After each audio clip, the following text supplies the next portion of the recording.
So ayan mga ka-friend natin dyan, pumunta pala kami ng Oman Muscat para mag-exit, para magbago ng visa. So ayan, so nandito kami, kasama ko yung si Arnold. Ayan siya, dalawa lang kaming kabayan na nagkasabay nga ng exit kasi expired na naman yung visa natin guys, at pupunta na naman tayo ng Oman.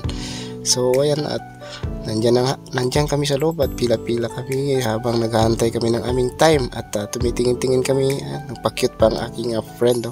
So yan, naghahantay kami ng aming boarding pass. So hinihintay namin kasi yung time kasi namin 2:30 guys, at yung sumakay pa kami ng bus papunta doon sa exit sa eroplano mismo. Pagdating doon, tagal pa, naghantay pa rin kami ng time hanggang 2:30. Hanggang 3 na-delay ng konti yung aming flight. So ayun nga, maya niyan ay lilipad na kami.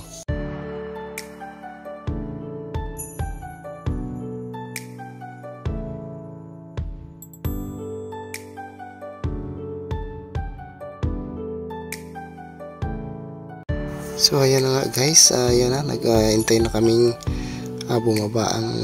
bumaba na kami, nandiyan kami sa bus at lilipat na kami doon sa aming sakayan sa eroplano. Ayan, waiting lang po kasi limitado po yung sasakay kasi i-check pa yung aming boarding pass saka yung aming passport, kaya waiting muna kami ni Bay Arnold. Yan, naghihintay kami guys habang chine-check nila.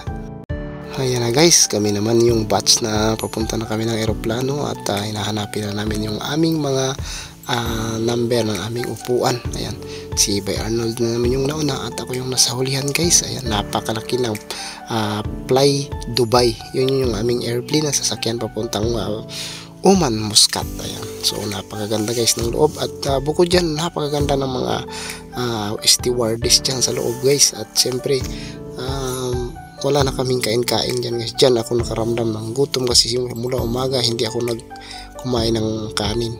So nag-flight kami na Tier 3, so nakabalik kami ng 4. Kaya yun, nung dumating ako sa aming bahay ay nako, hindi na ako makaakyat sa hagdan. Kaya grabe talaga ang gutom guys.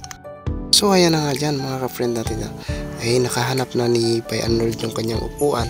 So ang masaklap yan guys, hindi pala kami magkatabi. Nung nakita namin yung aming mga boarding pass, iba yung aming number ng aming upuan, iba-iba. Kaya yung katabi ko ay iba yung lahi, at mga babae naman kaya baranda, at iba-iba din yung kanyang katabi. So ayun nga, sabi niya siyempre ibang lahi, yung may amoy na nga yung kasi iba yung so yung ayaw niya pa naman yung may amoy kasi magpa-flight masama yung sikmura daw niya pag ganun.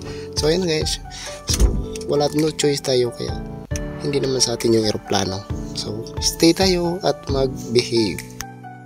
Ayan, kaya habang hinihintay namin yung flight namin, enjoy na lang kami, at pahiga-higa ako dyan guys para ma-feel ko naman na yung pagsakay ng eroplano. Kasi pag hindi na ako nakapag-exit sa susunod ay matagal-tagal na tayo makasakay ulit ng eroplano. Ayan guys, napakasaya kahit na malungkot, no? So hindi mahirap talaga ang buhay ng OFW, kaya dapat na mag-enjoy na lang tayo.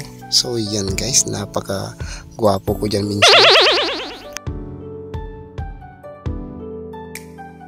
Ayan na nga guys, palipad na kami, pabalik na kami ng Dubai. Ayan, at napakasaya na kasi hindi kami na-extend ng oras doon sa Oman Muscat. Ayan, pabalik na kami ng Dubai, at feel na feel ko na yung gutom, at nag-message pala ako na may ulam pala doon sa pagdating ng Dubai. Gutom na ako, at ayun, may nag-message sa akin na nakahanda na yung ulam ko.